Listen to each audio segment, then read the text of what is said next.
জানো, আমি সবসময় ভাবি যে আমার রান্নায় এমন কি থাকবে যেটা আমার রান্নাটাকে সবারই থেকে আলাদা করবে।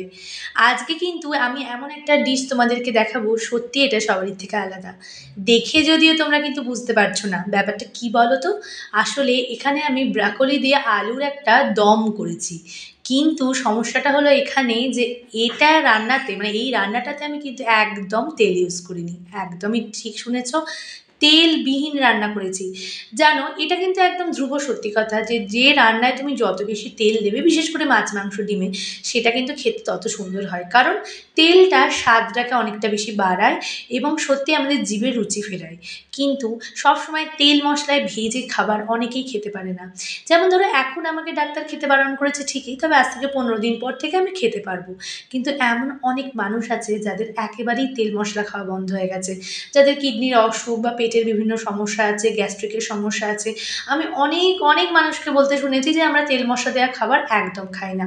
তো তাদের জন্য খাবারগুলো কোথায়? সবই যদি আমরা কষিয়ে কাশিয়ে রান্না করলাম, তাহলে তাদের খাবারগুলো কখন দেখাবো আমরা?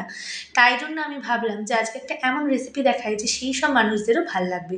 আমি জানি না কজন দেখবেন সেই মানুষগুলো যাদের সত্যি এরকম রান্না বাড়িতে করতে হয়, কিন্তু যদি কেউ দেখেন তাহলে তাদেরকে আমি বলবো যে সে ঠিকই করেছেন আপনারা।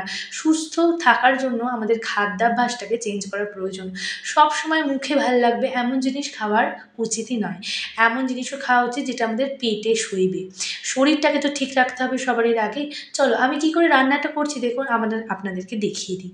প্রথমে এই কড়াইতে কিন্তু আমি একদমই তেল দিইনি, পেঁয়াজটাকে দিয়েছিলাম। পেঁয়াজটা একটু জল জল মতো ছিল, জলটাকে পুরোপুরি ঝরাইনি। পেঁয়াজটা একটু দেওয়ার পর একটু সুন্দর গন্ধ আসতে আমি একটুখানি সর্ষে আর কারি পাতা দিয়ে দিয়েছি। এখানে আমি তেলটা একদম ইউজ করিনি, ওই পেঁয়াজের জলেই কিন্তু সবটা সেদ্ধ হবে। তারপর দিয়েছি এটা পাকা টমেটো।